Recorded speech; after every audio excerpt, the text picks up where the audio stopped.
안녕하세요. 오창익입니다. 인권연대는 정부나 기업의 지원을 사양하고 오로지 시민의 참여로만 운영하는 100% 순도의 민간 인권단체입니다. 1999년 창립 이래 한눈 팔지 않고 오로지 인권운동에만 매진해 왔습니다. 인권연대 회원으로 참여해주세요.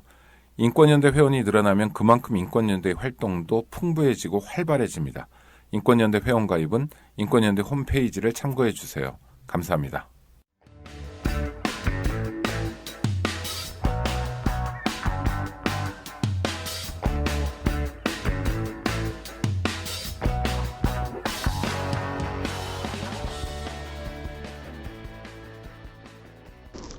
첫 시간에 제가 말씀드린 핵심은 생각하다와 생각의 그 차이에 대해서 그 비대칭성에 대해서 좀 엄중하게 좀 생각해 볼 필요가 있다라는 말씀 드렸죠. 즉 생각하다라는 것이 정말 우리의 삶에 자리매김되고 있을까라는 질문도 같이 할 필요가 있고, 생각은 엄청나게 많은데 그것이 생각하다의 과정을 거친 것은 아닌, 그러다 보니까 회의할 줄 모르는 고집의 존재가 되어버린 그런 걸 한번 돌아보자는 거고, 그래서 지금 이번에는 왜 우리가 생각하다가 없는 생각의 소유자가 되었는지를 사회화 과정, 즉 이 사회의 일원이 되어가는 과정 속에서 가장 중요한 각 가정과 학교에서 생각하다가 어떻게 소거되었는지 이 점을 한번 짚어보고, 그리고 이런 생각하다 없는 생각의 소유자들이 갖는 문제에 지금 근데 이제 우리가 인권에 대한 얘기를 하고 있습니다만은 바로 이 타자 이웃에 대한 어떤 그런 배려라든지 존중이라든지 이런 것도 막혀있는, 그런 막혀있는 자신을 되돌아보지 못하는 이런 문제들을 한번 돌아봤으면 하는 거죠. 네. 자, 사람이 앞서 말씀드린 대로 생각하는 존재이지만 생각의 세계를 갖고 태어나지는 않는다는 점, 이건 뭐 누구나 다 충분히 알 수 있는 일인데요. 그러면 그 생각의 세계를 어떻게 형성하나라는 것을 바로 사회화 과정이라는 이걸 통하여 한번 살펴보기로 하죠. 사회화 과정이란 사회의 일원이 되어가는 과정이죠. 그러니까 우리가 어렸을 때 어머니 뱃속에서 태어나서부터 우선 제일 먼저 만나는 사회가 가정이라는 사회이고, 그 다음에 그 다음에 우리의 의식세계의 형성에 아주 중요한 사회 과정의 하나가, 그 사회의 하나가 학교라는 사회입니다. 바로 이 두 곳에서 우리의 의식세계가 대단히 중요하게 이제 그 중요한 내용들이 담기게 되는, 구축하게 되는 그 과정에서 제가 말씀드리는 바로 생각하다라는 이 동사, 이것이 거의 없다라는 얘기를 하려는 것입니다. 그래서 사회화 과정에서 이제 가정과 학교인데, 이 두 곳에서 바로 생각하다, 즉 회의하다, 이것이 거의 없는 이 점을 한번 들여다보자는. 앞서 이건 충분히 다 알 수 있는 것처럼 각자가 생각은 엄청나게 많잖아요. 생각들은 엄청나게 많이 갖고 있습니다. 근데 그 생각들이 과연 생각하다의 과정을 거친 것이냐라고 하는 이런 것과 연결지어서 한번 더 질문해보자는 것이고요. 가정에서 우선 생각하다라는 이 요구와 연결해서 가정교육에 나름 탁월하다고 정평을 듣고 있는 사람들이 유태인들인데, 유태인들의 경우에는 가정에서 자식에게 끊임없이 생각하도록 이끄는 그런 가정교육을 편다는 것입니다. 그래서 아이가 어렸을 때부터 끊임없이 아이에게 생각을 묻는, 일상적으로 아이에게 던지는 질문이 네 생각은 뭐냐?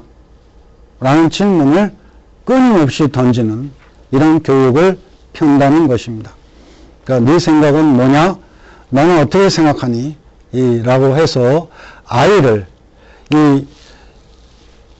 그러니까 우리처럼 이런 수직적 관계가 아니라 수평적 인격 관계로 아이를 바라보는 이런 시점, 우리의 경우에는 부모가 자식 세대를 수직적인 이런 관계로 바라보기 때문에 아이를 지극히 애지중지하지만 인격의 주체로 바라보기에는 대단히 취약한, 그래서 아이를 생각하는 존재로 존중하지는 않는, 지극히 애지중지하지만 생각하는 존재로 존중할 줄은 모르는 이 문제가 있다는 것이죠. 이 차이가 있다는 그런 얘기입니다.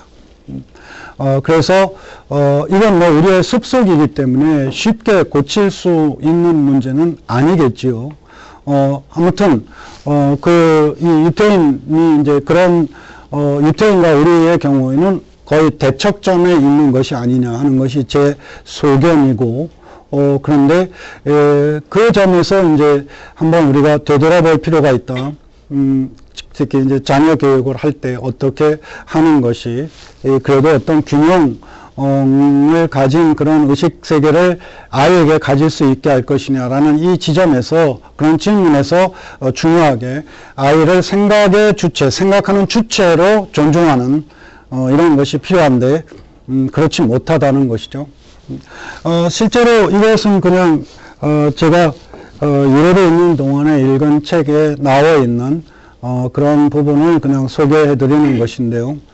유럽의 한 아동학자가 아이가 어떻게 의식세계를 형성하는지 연구하기 위하여 한 작업이 있습니다. 그것은 아이의 생각을 들여다볼 수는 없죠. 생각은 눈에 보이는 것이 아니기 때문에. 근데 이 생각이 표현되는 게 있습니다. 그것이 곧 말입니다. 그래서 아이가 생후 18개월 정도 내외가 되면 아이가 말을 하기 시작합니다. 이 말을 엄마, 마마, 이런 식으로 이제 시작을 하겠죠. 그렇게 했을 때부터 말을 하기 시작할 그 시점부터 아이가 있는 동선에 녹음기를 설치해서 아이가 하루 종일 하는 말을 다 녹음합니다. 그래서 그 아이의 말을 통하여 아이의 생각의 세계를 추적해 보는 것이죠. 그래서 36개월 될 때까지 몇 아이의 표본을 세워서 그 작업을 하게 됩니다. 왜? 말이 곧 생각에서 온 것이기 때문에. 이건 이 언어학자들의 말을 빌리지 않더라도 그 생각이 말이고 말이고 생각인 것이죠. 그러니까 이를테면 그냥 우리가 쉽게 던질 수 있는 질문, 왜 우리는 한국 사회 구성원인가? 왜 우리는 한국 사람인가? 아주 쉽게 얘기해서 거기에서 여러 가지 얘기를 할 수 있습니다. 우리가 한국 국민이라는 것은 대한민국의 국적을 갖고 있기 때문에 한국 국민이고, 한국 사회라는 의미가 담겨 있는 한국 사람이다 라고 했을 때, 왜 우리가 한국 사람인가 라고 했을 때 가장 중요한 것은 바로 한국어로 사유하는 존재라는 것이죠. 한국어로 생각하는 존재라는, 생각에는, 생각하다는 것은 언어를 필요로 하기 때문에 우리가 공통되는 것은, 우리가 같이 한국 사람이라고 얘기할 수 있는 것은 다 한국어로 생각하고, 지금처럼 한국어로 소통하고, 지금처럼 저도 제 생각을 한국어로 표현하고 있고, 그렇게 해서 소통하고 있고, 이것이 바로 한국 사람이라는 것의 가장 중요한 근거인 것입니다. 가령 제 자식들은 2살, 5살에 프랑스로 건너가서 거기서 거의 모든 이 사회 과정을 프랑스에서 겪다 보니까 지금 제 아이들은 지금 다 컸습니다만은 사회하는 1차 언어가 프랑스어입니다. 그러니까 아이들은 자기의 정체성 규정에 있어서 절대로 한국 사람이라고 생각지 않습니다. 자기들은 프랑스 사람이라고 규정하게 되는 것이죠. 그러니까 사회는 국적은 의지에 의해서 흔히 바꿀 수도 있지만 자기가 속한 사회는 그 쉽게 바꿀 수 있는 게 아니라는 그 사람의 사유하는 언어에 의해서 규정된다는 이런 점을 통하여도 확인되죠. 그리고 생각과 이미지의 차이도 바로 생각은 언어를 필요로 하고 있는 이런 것에 비해서 이미지는 그런 언어와는 좀 거리가 있는 이렇게 볼 수 있는데요. 아무튼 이 학자가 아동학자가 아이가 어떻게 의식세계를 형성하는지 연구하기 위해서 이 말을 모두와 녹음해서 풀어서 그 생각의 세계를 이제 좀 들어가 보려고 한 작업에서 이 유럽의 아이들이 이 가장 많이 한 말은 당연히 제일 많이 한 말은 엄마. 이 얘기는 아이의 의식세계의 가장 중요한 존재, 당연히 엄마다. 뭐 두말할 필요도 없는 것이죠. 근데 둘째로 가장 많이 한 말은 아빠가 아니라는 점, 흥미롭죠.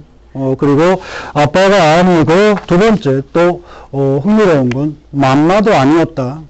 그리고 바로 두 번째로 가장 많이 한 것이 질문이었다는 것입니다. 왜라는 질문. 아이가 생각하는 존재이고 자기의 궁금증을 드러낼 수 있게 되면서 자연스럽게 가장 가까운 존재인 엄마를 불러서 질문을 던집니다. 비가 오면 왜 비가 오는지, 밤이 오면 왜 밤이 오는지, 밤이 오면 깜깜해져서 무서운데, 이게 이제 두려운 존재잖아요. 인간이 모르면 두려운 것이니까. 자연현상에 대해서도 두렵고 그러니까. 여기에 대해서 엄마에게 물으면, 엄마가 이들의 숲속에 의해서 유럽의 경우에는 비교적 대답을 하는 편에 있다. 그럼 대답을 하면 한두 개 질문에 대답을 했다고 해서 만족할 수 있는 존재가 아니기 때문에 끊임없이 이 질문이 이어지는, 엄마 부르고 왜 어쩌고 저쩌고 물어보면 엄마가 대답을 하고, 그러면 또 다른 질문을 엄마를 부르고 또 물어보고, 엄마가 대답하면 또 엄마 불러서 또 물어보는, 이러한 것이 연속되는, 이 순환적으로 연속되다 보니까 엄마 다음에 왜가 온 것이죠. 이런 것인데, 이것은 두 가지를 얘기하는 것인데, 하나는 아이가 생각하는 존재라는 것, 그래서 궁금하고 이런 것에 대해서 풀어야 되는, 이것이 첫 번째라면, 두 번째는 이 질문을 들은 엄마가 그들의 그 사회의 습속에 의하여 그들의 부모가 그렇기 때문이기도 하고 아이에게 끊임없이 어쨌든 답변을 한다는 것이시죠. 근데 우리의 경우에는 우리의 습속은 왜라는 질문에 대답을 하면 꼬리를 이어지고 지속될 텐데 어떻게 이걸 견딜 것이냐. 그래서 어떻게든 왜라는 질문을 일찍 차단시키려는 것이 우리의 습속 아닌가. 그러다 보니까 흔히 대응하는 답변들이 있죠. 예컨대 크면 다로 라든가 나도 몰라라든가 몰라도 돼라든가.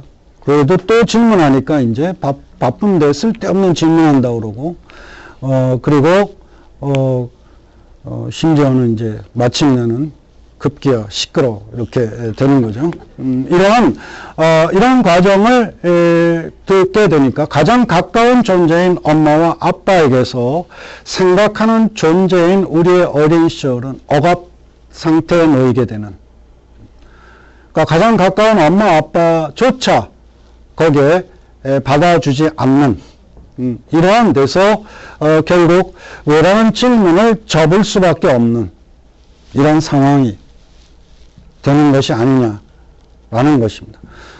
그래서 결국 가정에서 생각하는 존재로 존중받기는커녕 유태인들처럼 생각하도록 이끌어지기는커녕 생각하는 존재에서 궁금한데, 그래서 그 궁금증을 풀어야 되는데 그것까지 가장 가까운 존재인 나를 애지중지하는 엄마 아빠로부터 거부당하는 이러한 그 점에서 제가 볼 때 바로 유태인과 우리는 생각하다라는 이 과정, 동사, 이 과정의 관점에서 봤을 때 억압 상태에 놓이게 되는 이런 것이 아닌가 싶은 겁니다.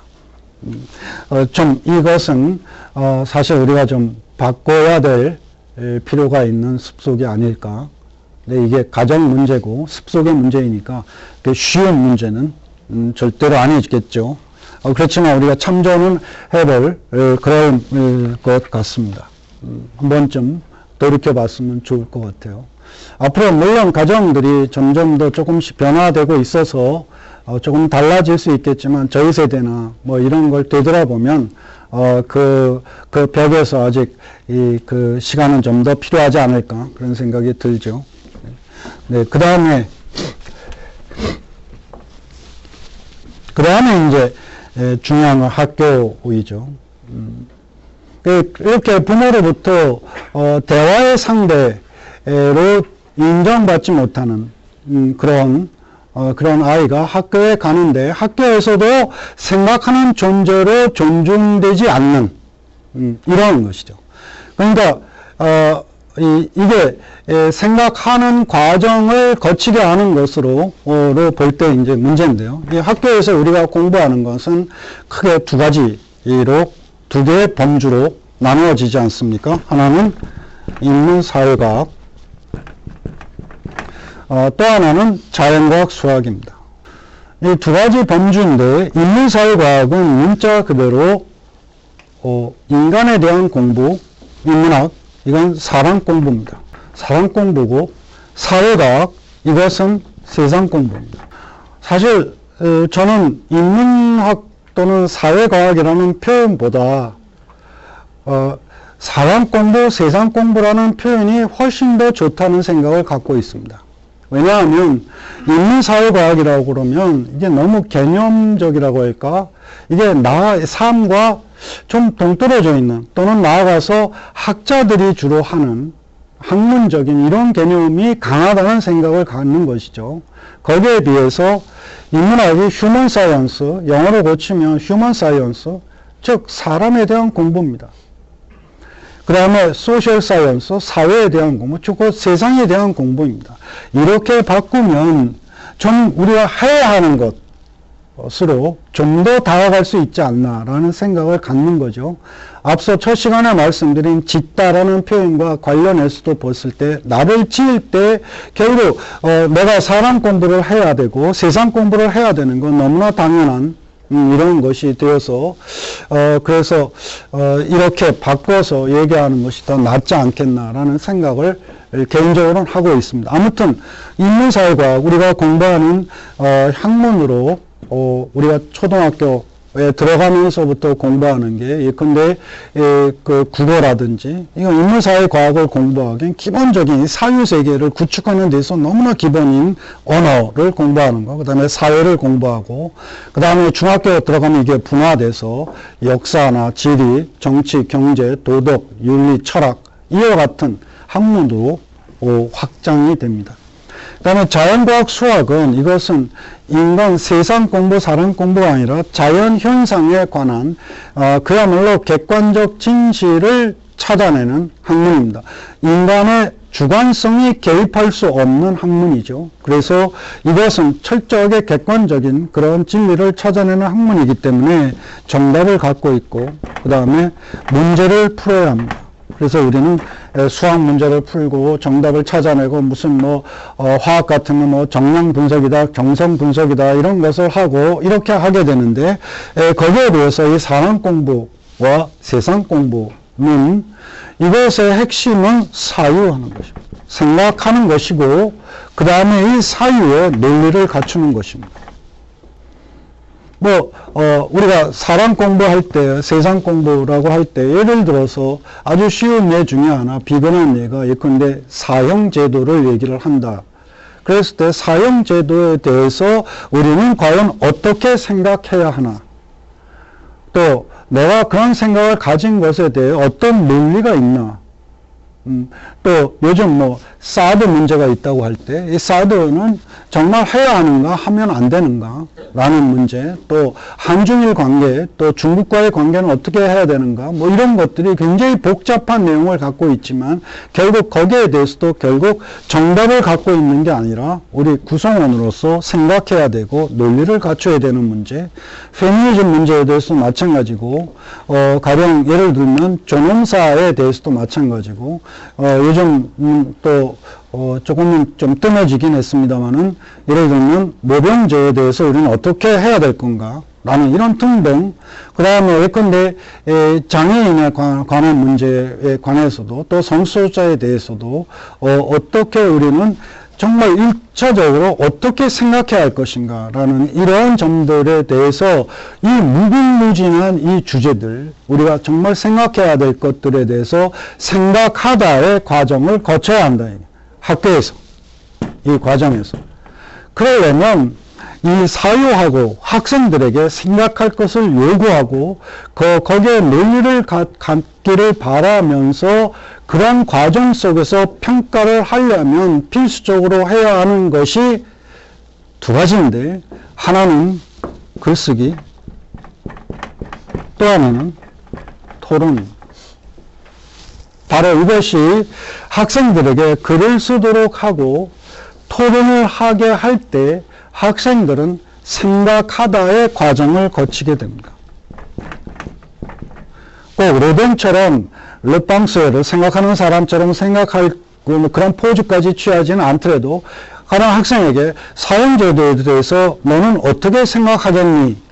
라고 물으면 학생이 정말 생각해야 합니다. 또 모병제에 대해서, 징병제에서 모병제로 가는 것에 대해서 뭐 물어본다거나 존엄사에 대해서 물어본다거나 그러면 정말 생각해야 하는 것이죠. 또 토론을 하게 한다. 너는 어느 쪽에 서겠니? 예를 들어서 학생에게 그 사형제도 폐지하는 쪽에 서겠니? 아니면 존치시키는 쪽에 서겠니? 그래서 그 자기 편을 서게 하고 자기의 그 논리를 갖춰야 되니까, 자기 주장을 펴려면, 이러면은 결국 글쓰기와 토론은 생각하다의 과정을 갖게 하는 것인데, 우리의 학교 교실에서는 거의 이것을 한 적이 별로 없다라는 것입니다. 결국 생각하도록 이끄는 교육을 하지 않았다는 뜻이죠. 그 대신 뭘 했습니까? 암기. 즉 생각하다를 요구하는 글쓰기와 토론은 없는 대신 인내를 시켰다는 거예요. 그러니까 생각하다가 없는 생각. 이것은 나는. 첫 시간에 말씀드린 것을 끌어오면 결국 회의하다가 없는 고집의 그 아주 고집을 성질로 갖는 생각만 갖게 되는 이런 결론으로 되어버렸다는 것이죠. 여기서 그러면 뭘 고집하나? 그 고집하는 내가 생각하는 것은 어떤 것들인가? 를 볼 때, 여기서 이제 중요한 것이 주입식 암기인데, 아주 쉬운 예로, 아까 말씀드린 사형제도를 우리가 하나의 예로, 아주 쉬운 얘기니까, 사형제도는 사람에 대한 고민이 담겨 있고, 그 다음에 세상에 대한 고민이 담겨 있습니다. 사형제도를 정말 할 것이냐, 안 할 것이냐, 이런 문제.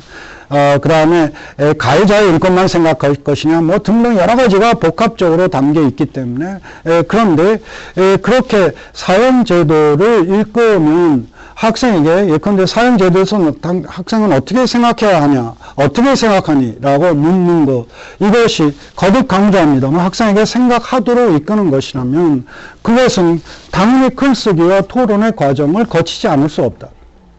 그런데 우리는 지금 말씀드린 주입식 암기를 통하여 우리가 주로 접근한 이 경험한 사형제도를 예를 들 때 우리가 경험한 방식의 공부는 뭐였냐 하면, 다음 나라들 중에서 사형제도가 폐지된 나라는 어느 나라입니까? 이런 방식이었고, 이 질문 앞에서 우리는 생각할 이유가 전혀 없다. 어느 나라는 폐지했고 어느 나라는 뭐 어쩌고, 유럽연합은 다 폐지해야만 가입이 가능하고, 그래서 터키가 유럽연합에 가입할 목적으로 사형제도를 폐지했는데 아직 가입은 안 돼 있고, 뭐 이런 등등의 객관적 사실에 대한 숙지,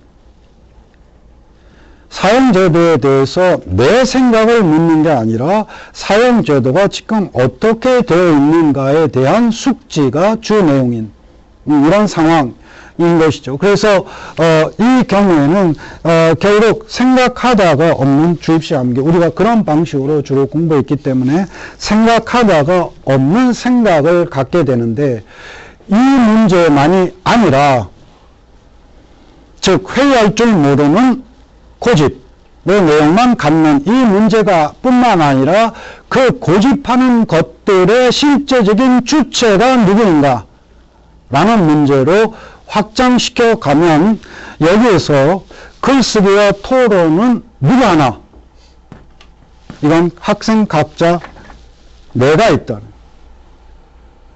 내가 글을 쓰고 학생 각자가 자기가 사유의 주체로서 주어진 질문에 대해서 자기 생각을 갖게 하는 과정에서 내가 있다라는 거예요. 나. 왜? 글쓰기와 토론은 주체가 각자 나이기 때문에.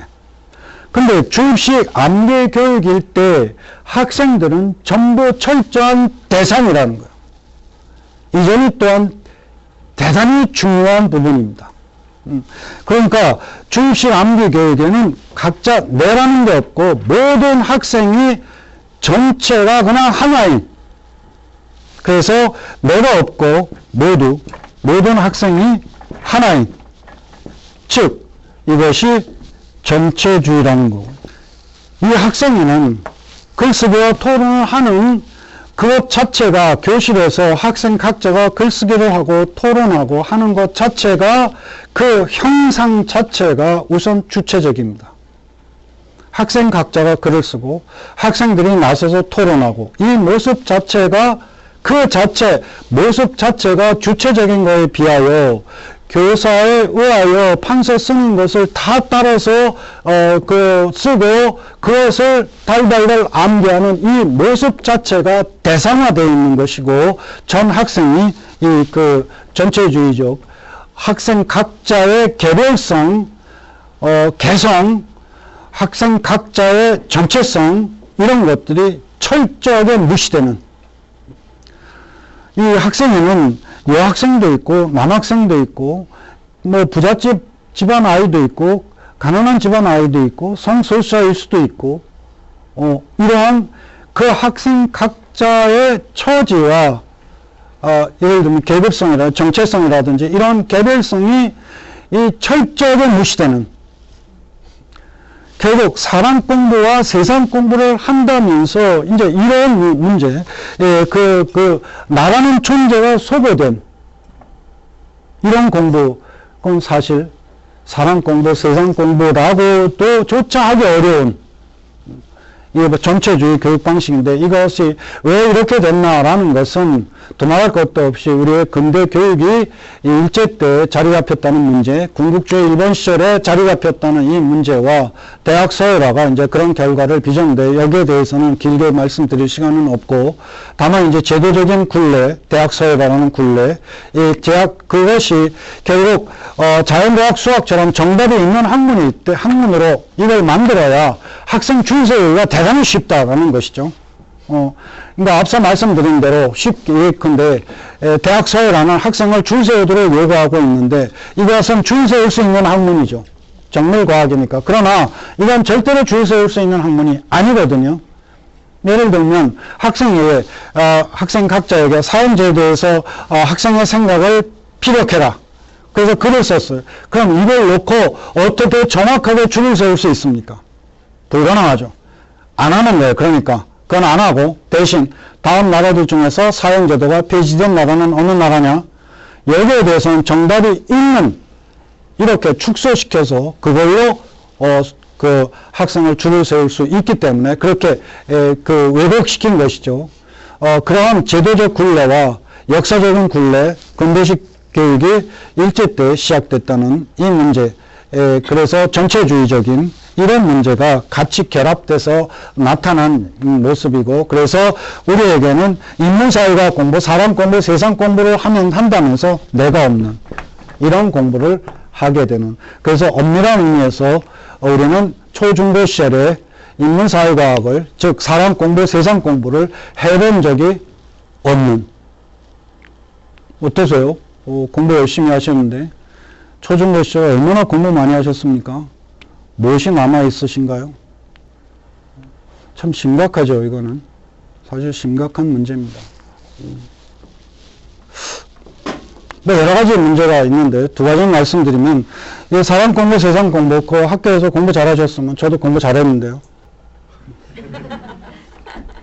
사실 정말 잘했거든요. 말짱꽝이에요.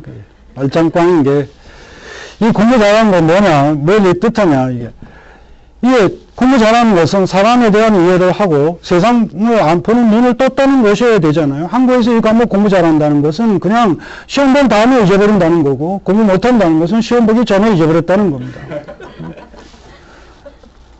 도대체 뭐가 남아있나? 그때 그렇게 공부한 거.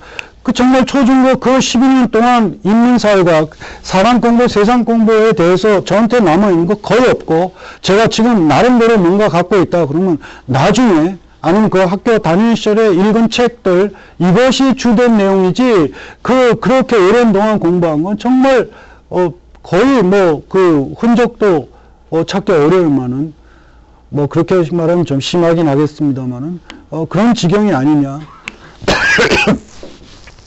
자, 그냥 여기서 간단하게 프랑스 학생들이 얼마나 놀고 먹고 있는가. 제 자식들이 다 프랑스에서 학교를 다녔으니까 정말 놀고 먹었어요. 고3 때 예를 들어볼까요? 고3 때인데 9시까지 학교 가서 50분 수업 3시간 오면 11시 50분에 끝나요. 집에 와서 밥 먹고 다시 학교 갑니다. 1시 반까지.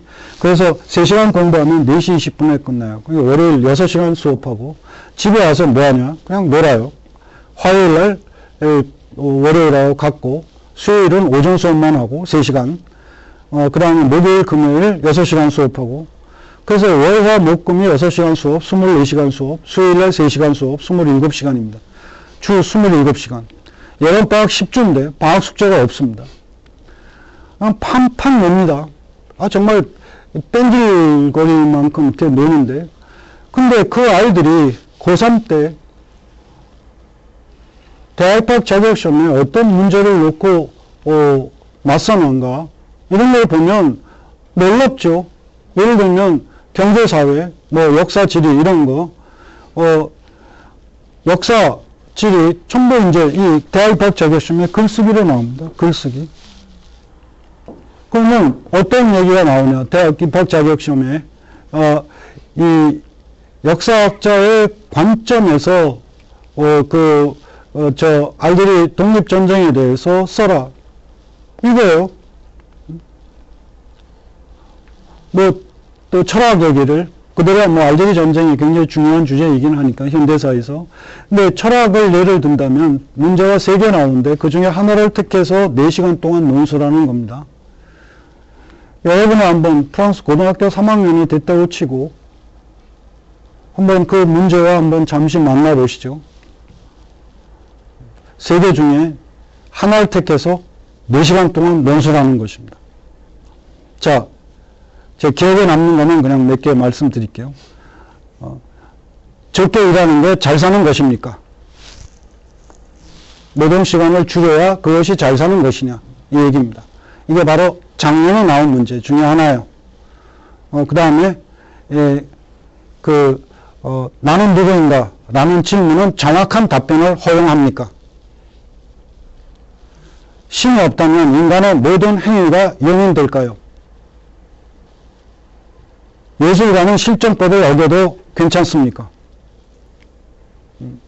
이런 문제들인데. 근데 이게 너무 안타까운 거죠. 우리는 너무 시간을 허비하고 있는. 왜냐하면 이것은 인간이 이 기억 장치를 갖고 있다 하더라도 시간이 지나면서 잊어버릴 수밖에 없는 존재이고, 그 다음에 우리가 암기하도록 요구하는 거, 초등학교 아주 간단한 거에서 고등학교로 올라가면 복잡한 거라고 하지만 거의 다 1차원적인 것이고 자기의 의식세계를 구축하는 거하고는 전혀 무관한 이런 것이죠.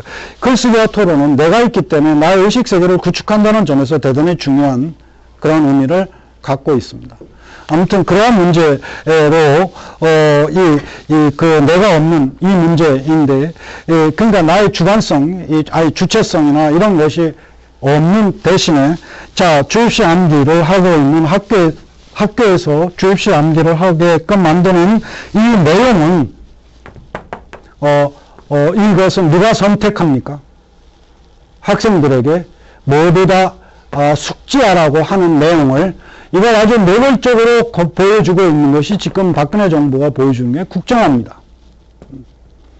역사에 대한 해석까지도 지배 세력이 독점적으로 장악해서 그거를 일률적으로 모두의 학생에게 입력시키려는 이런 시도를 하는 거죠. 심지어 검정조차도 이게 굉장히 위험한 요소가 있는데 그것도 안 되고 아니고 국정하려고 하는 이런 점들이 결국 우리들이 생각하다 회의하다가 없이 생각만 갖게끔 하는 그 생각의 실제적인 주체가 지배세력이라는 이 문제와 만나게 되는 것이고 그런 면에서 결국 아주 굉장히 거칠지만 한국 사회 구성원들이 비판적 의식을 갖지 못할 때 어떤 함정에 빠질 수밖에 없느냐. 결국 가정과 학교에서 생각하다가 없기 때문에 회의하다가 없다. 회의하다가 없다. 회의하다가 없는 반면에 학교에서 주입식 암기를 통하여 경쟁적으로 주입하는 것의 실제적인 주체는 지배세력이고 국가 권력이고 그런 국가 권력이 요구하는 생각을 집어넣게 되고 주입하게 되고 그 주입하게 된 이 생각을 여기도 학교에서도 생각하다가 없기 때문에 회의할 줄 모르고 결국 이 생각을 지배세력이 요구한 이 생각을 고집하는 회의도 없이 고집하는 이런 결과로 물론 제가 지극히 거칠게 줄여서 말씀드렸습니다만은 바로 이 문제가 놓여 있는 것이죠. 이 문제, 이런 문제가 그걸 지금 말씀드린 겁니다. 결국은 어떤 문제가 있는지 그러니까 생각하다가 없는 그 과정이 없고 근데 생각은 주입되는 그것도 경쟁적으로 내가 잘 주입했다라고 이제 그래야 성적이 높게 나오니까 그리고 이거 이제 공부 잘하는 학생들이 어떤 학생들인가 암기 잘하고 숙지 잘한 이게 바로 우병우, 김기춘 등등이죠. 이런 사람들이 철저하게 보수적이라는 건 말조차 좀 보수에게 미안한 이런 상황이 되는 것이죠. 실제로 그렇지 않습니까? 법조항 달달달달 암기 잘하고 이런 사람들이 어떤 저기로 빠지게 되는가라는 그렇습니다. 자, 그럼 나의 정체성에 맞춰서 나는 의식세계를 형성했는가와 관련해서 제가 지극히 의도적으로 던지는 질문 두 가지가 있습니다. 하나는 우리가 살고 이 대한민국이라는 이 점에서 대한민국 국민이다. 또는 한국 사회 구성원이다. 라는 이 측면에서의 나의 정체성에 맞는, 즉, 이 고전 명제죠. 존재가 의식을 규정한다라는 이 고전 명제에 의해서 이 막스도 얘기한 이 존재가 의식을 규정한다. 그러니까 내 존재에 맞는 생각을 가져야 된다라는 것입니다. 그랬을 때 나는 대한민국 국민이고 한국 사회 구성원의 하나로서 나는 내 존재에 맞는 의식을 갖고 있나 라는 질문이고 한국 사회가 자본주의 사회니까 자본주의 사회의 일원으로서 나는 거의 대부분이 노동자가 될 가능성이 많은데 거기에 맞는 자본주의 사회에 맞는 나의 그 구성원으로서 나는 그런 의식을 갖고 있나 라는 질문을 한번 던져보자는 거예요. 지극히 제가 이 질문에 한번 우리 자신을 성찰하기 위해서 지극히 의도적인 질문입니다. 하나는 우리가 요즘 촛불시의 대한민국 민주공화국이다 다시 또 이 노랫말이 나오는데 그중에 공화국이라고 표현되는 리퍼블릭에 대하여 여러분에게 리퍼블릭에서 적어도 초중고 시절만 해도 리퍼블릭에, 대한민국이 리퍼블릭 공화국이니까, 근대 공화국이니까 그 공화국에서 공교육을 적어도 12년 동안 공부하시고 암기도 많이 하신 여러분에게 간단한 질문, 우리가 리퍼블릭의 구성원인 그런 존재들인데, 그런데 공화국의 구성원이지 않습니까? 그런 여러분에게, 암기 공부도 많이 하신 여러분에게 리퍼블릭의 어원을 질문드립니다. 리퍼블릭의 어원.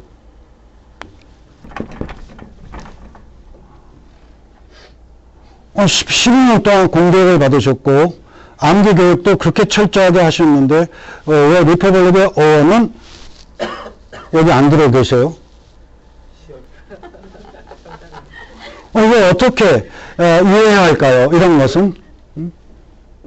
이런 건 정말 심각한 것이죠.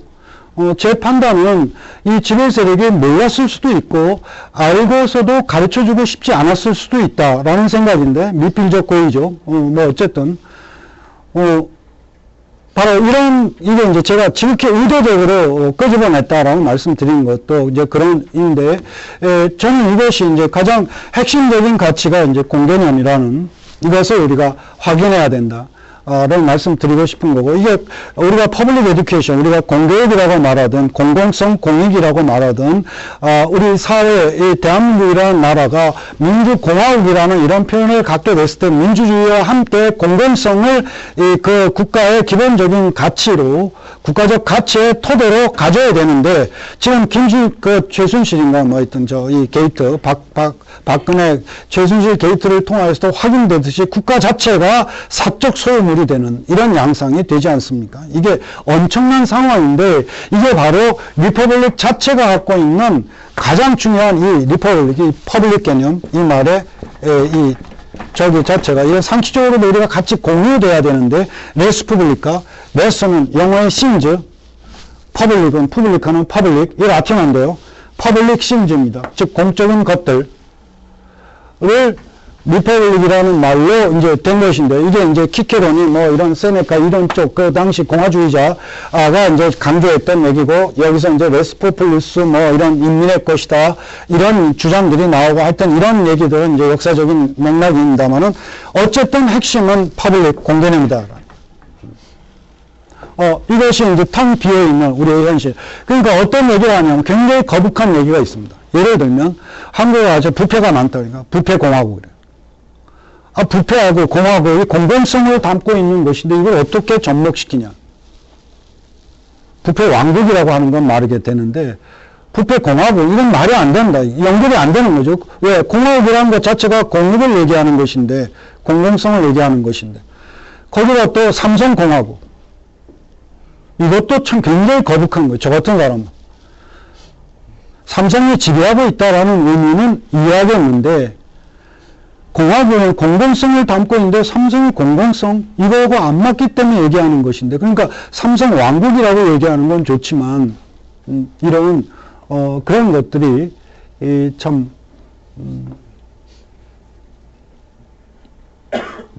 그러니까 문제가 된다는 것입니다. 결국 우리 사회의 공공성의 부재가 우리의 대한민국 국민인 우리의 의식 속에 존재, 국민으로서 대한민국 국민, 민주공화국의 구성원인 존재로서 민주공화국의 구성원다운 생각들을 갖고 있어야 되는데, 그 생각 중에 너무나 당연한 아주 기저에 있어야 되는 공공성의 가치를 공유하고 있지 못한, 너무나 당연히 담고 있어야 되는데도 불구하고, 이게 아니라 그야말로 레스프리바타, 이 말의 반대죠. 사적인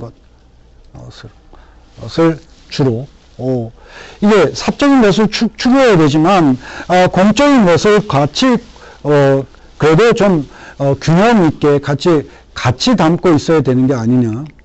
그런 생각인데요. 그 점에서 이제 한번 우리 자신을 한번 되돌아볼 필요가 있다라는 의미에서 제가 지극히 의도적으로 꺼낸 얘기입니다.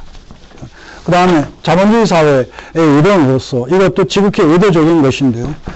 제가 숫자를 보여드리는데 16, 14, 12, 18 이게 여러분에게 의식세계에서 이것을 제가 그냥 느닷없이 숫자를 보여드렸는데 이것이 갖는 의미가 무엇입니까?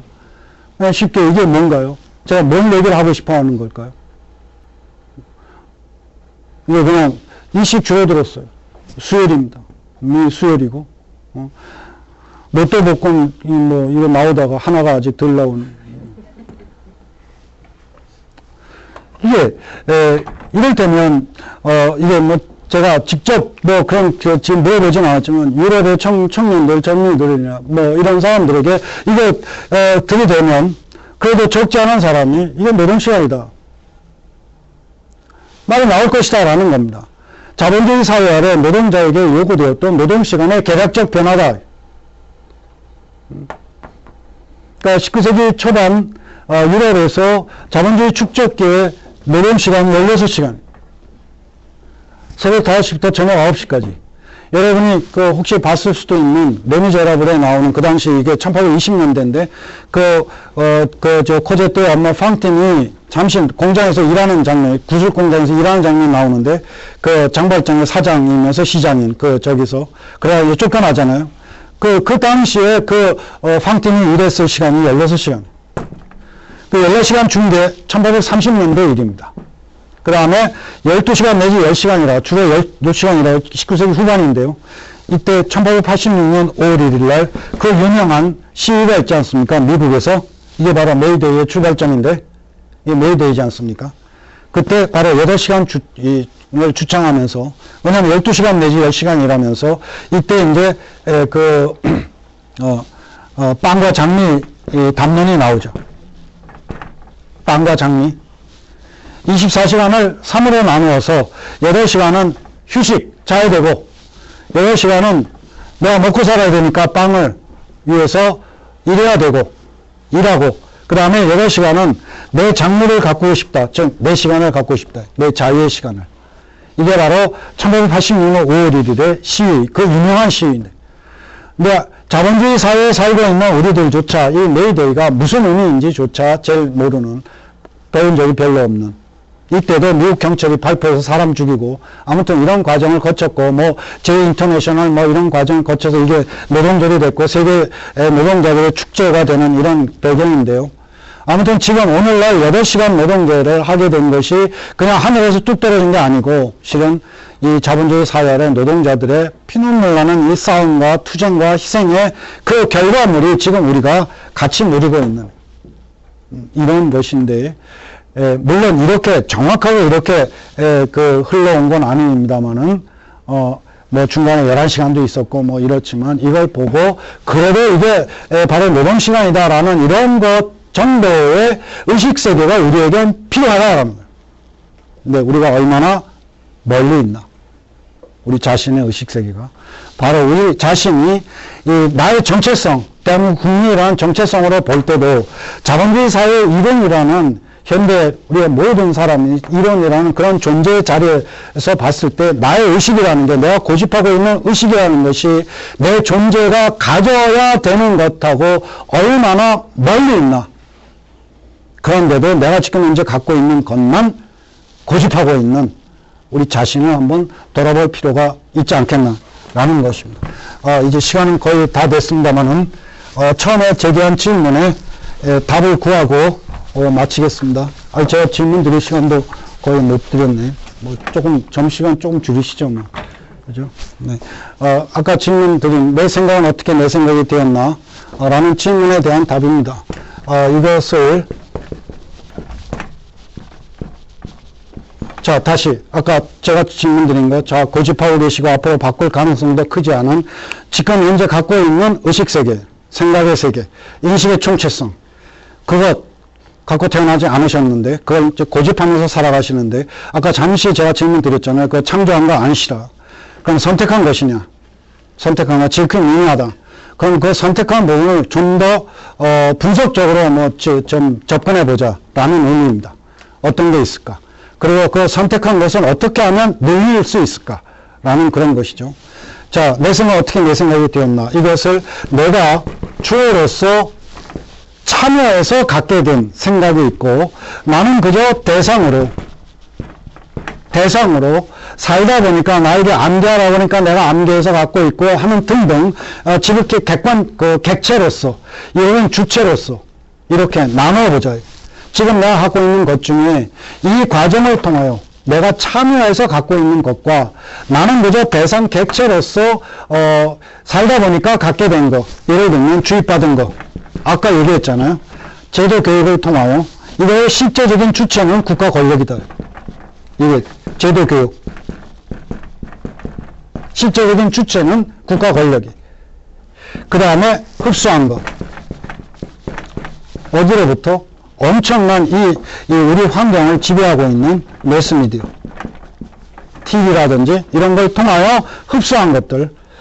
지금 성인의 경우 하루에 적어도 2시간 이상 TV 앞에 앉아 있는데, TV가, 각계 선택한 뉴스라든지, 전 세계에서 일어나는 사건 중에 단 1시간, 길어야 1시간, 자기들이 선택하는, 그걸 흡수하는 거잖아요.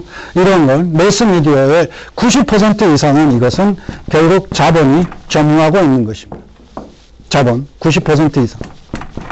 결국 매스미디어도 내가 스스로, 선택하는 것, 이런 것이 대단히 중요한 그런 것인데요.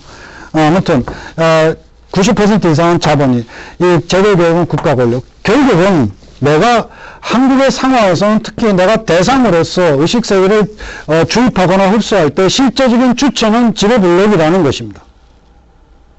지배블록의 것이라는 것. 이것이고, 그래서 이 부분을 확장시켜야 된다. 내가 나의 정체성과 나의 계급성이 참여할 수 있게끔.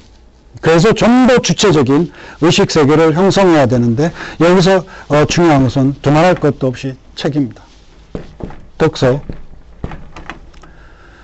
독서의 주체는 나이기 때문에 내가 책을 선택하는 것도 나고, 그렇죠. 그래서 지금까지 살아온 사람 중에 책을 남긴 사람의 생각을 참조하는 것, 주체적으로. 둘째, 토론. 나와 동시대에 사는 사람의 생각을 경청하는 것. 그래서 독서와 토론이 소중한 것입니다. 이것이 바로 학교에서 원활하게 이루어져야 되는데 그렇지 못한 현실을 앞서 제가 말씀드렸고요. 그 다음에 직접 경륜, 경험도 하고 여행도 하고 이런 것들. 그 다음에 이제 성찰 숙고.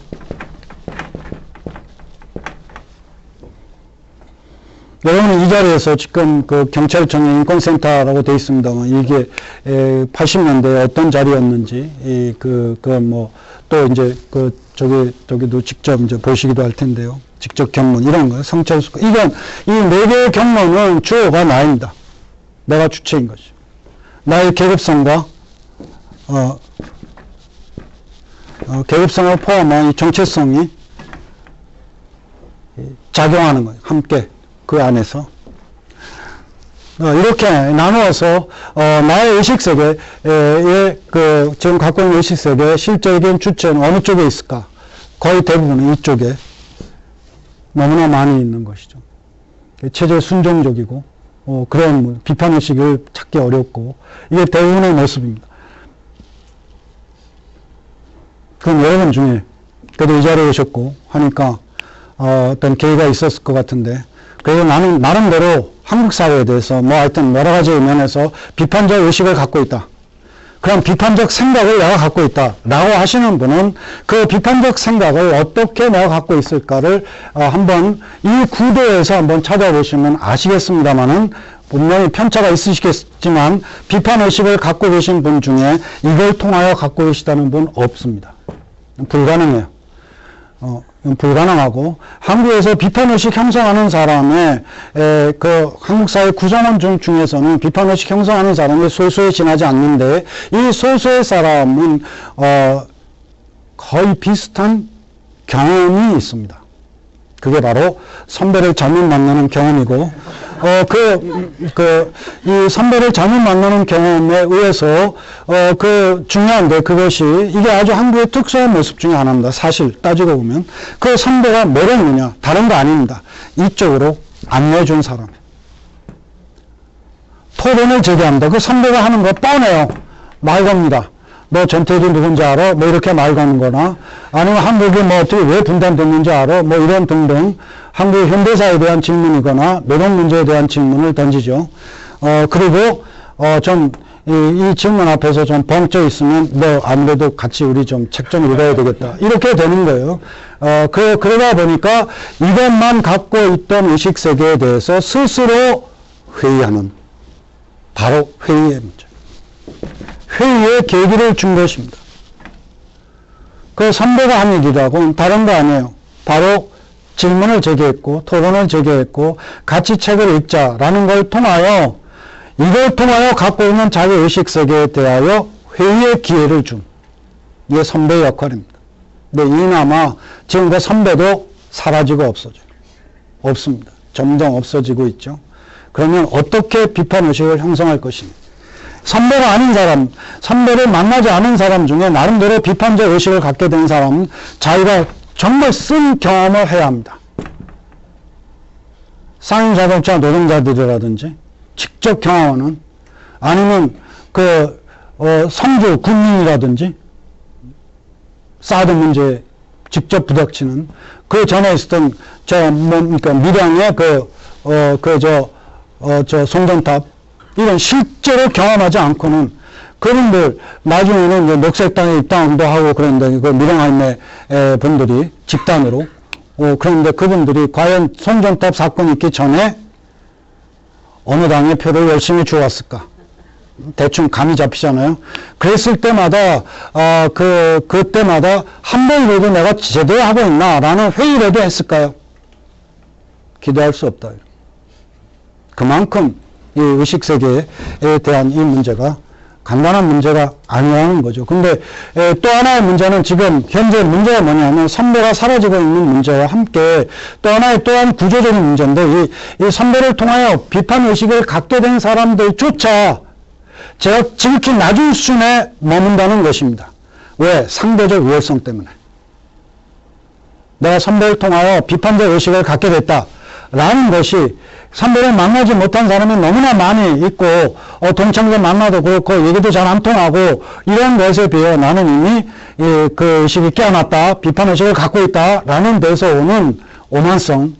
그래서 몇 권의 책을 읽은 다음에 공부도 안 한 채로, 다 알고 있다고 믿고 있는, 다시 또 회의가 없는. 그래서 아주 낮은 수준에 있고, 그래서 한국 사회가 갖고 있는 모순이 엄청나게 많잖아요. 한국 사회가 갖고 있는 모순이 얼마나 많습니까? 분단 모순이 있죠. 인권에 대한 문제 말할 것도 없고, 뭐 젠더 문제 있죠. 생태 문제 있죠. 그 다음에 지역 모순까지 있습니다. 이 좁은 땅덩어리에 계급 모순은 말할 것도 없고, 분단 모순에, 계급 모순에, 그 다음에 젠더 문제, 생태 문제, 지역 모순에, 뭐 이런 것이 엉켜 있는데, 이것을 총체적으로 정말 균형 있게 인식하는 건 지극히 어려운데, 각자가 그 우월성에 머물러 있기 때문에 자기 활동 분야, 자기 전공 분야에 머물러요. 그래서 페미니즘 주장하는 거 좋은데, 제가 적지 않게 만나는 부닥치는 문제가 거의 다 근본주의화하고 있다는 거예요. 그거를 한국 사회가 갖고 있는 모순에 모두 다 중심에 놓습니다. 분단 모순을 활동하는 부분들은 분단 모순에 대한 거의 통일 문제, 미국 문제를 모든 모순의 중심에 놓고 이것만 해결되면 된다 라고 얘기하는 사람들, 또 재벌 문제 얘기하는 사람, 이것만 해결되면 된다. 전부 다 그런 악연인수형 근본주의에 빠지는 경향이 없지 않다. 이런 것에 대해서 다시금 그 우월성에서 오는 이 자기 확신에 강하게 갖게 된 그 자기 확신에 대한 어떤 그 겸손함, 이게 결여되어 있는 이 점도 같이 한번 고민할 필요가 있다고 생각합니다. 네, 제 말씀 이 시간 너무 많이 지나서 제가 마치겠습니다. 네, 고맙습니다. 안녕하세요. 장발장은행의 대표를 맡고 있는 홍세화입니다. 200만 원, 300만 원 벌금을 내지 못해 감옥에 갇히는 분이 매년 4만 명이 넘습니다. 장발장은행은 이분들에게 무이자 무담보로 대출을 해주고 있습니다. 장발장은행을 후원해 주시기 바랍니다. 실로 모든 게 엉망으로 치닫는 듯한 세상입니다마는 스스로 아름다워지는 데에 겸연쩍어 하지 않기를 바랍니다. 고맙습니다.